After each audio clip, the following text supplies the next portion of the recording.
Zarur Abop Kalai Ek Bilko Nai or Inti Hyderani Horror Story Peshki Ya Rahi Hai. The Kahani Du Parts Par Mushtamal Hai, Harpat Takrabon 1000 words.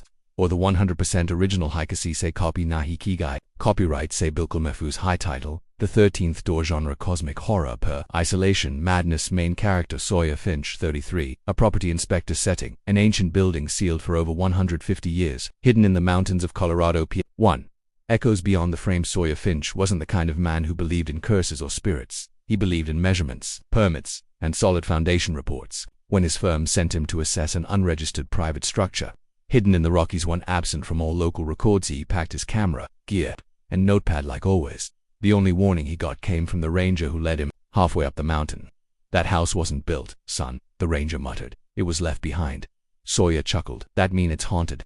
I wish it were that simple." The building stood at the base of a craggy cliff, swallowed by snow and pine. It was made of stone, black, jagged, seamless stone. No windows, only a massive wooden door, sealed with 12 iron bolts, each older than the Civil War. The door had carvings that pulsed subtly in the light. Not drawings, not text, something older. He unbolted each one carefully. With every lock, the air got heavier. By the 12th bolt, the mountain went silent. No birds, no wind, nothing but a low, almost imperceptible humming, like a deep voice waiting to speak inside. It was warmer.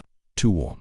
The walls were covered in ancient wallpaper, now gray with age, and there were doors, 12 of them, perfectly spaced along the corridor. Brass numbers glinted on each dot. Sawyer checked the blueprint he'd been given. It showed only one room inside the building, but here were 12, each one silent and closed. He opened the first, just a chair and a mirror. He looked inside. His reflection smiled before he did. The second room had nothing but a bed.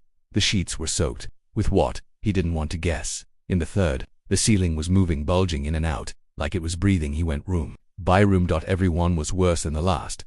Room 7 had a wall of eyes. Room 9 smelled like sulfur and whispered in a language he couldn't understand. In room 11, something walked across the far wall like a spider, only it wasn't a spider. And all the while, the humming got louder. Room 12 was pitch black. No matter how much light he shined, it was swallowed whole.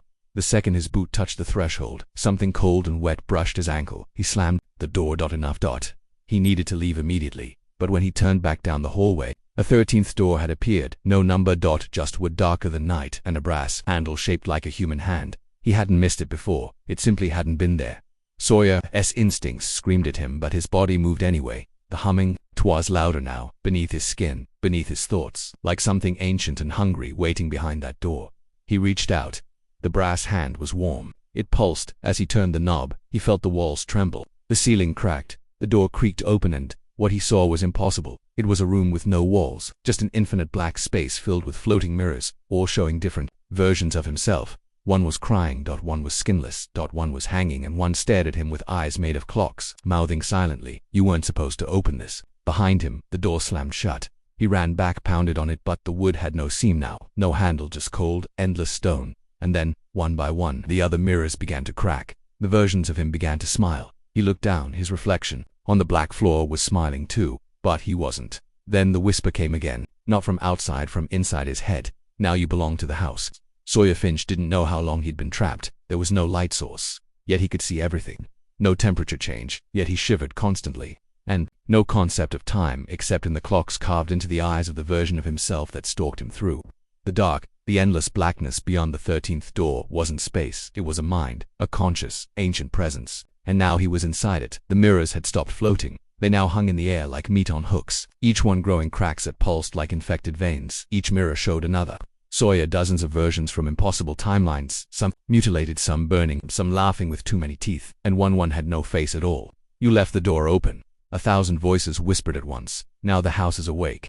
Sawyer ran. The blackness beneath his feet rippled like water, but he never sank. Somewhere behind him, the laughter began, his own voice, echoing from every direction. Every time he turned, he saw more versions of himself, more possibilities the house had stolen. He fell forward onto a solid platform. A massive structure stood before him. Something like a cathedral, built from bone and rusted gears, walls shifting like the inside of a living clock. The door was open. Of course it was inside. A throne room at the far end. Something sat upon a great stone seat. Not human, not God. Something in between. Its body was made from hands, hundreds of them, fused into limbs, crawling over each other. Its face was an hourglass, filled with ash instead of sand, and in its lap, a single mirror, the original, the 13th mirror. It looked like any other, but Sawyer could feel it watching.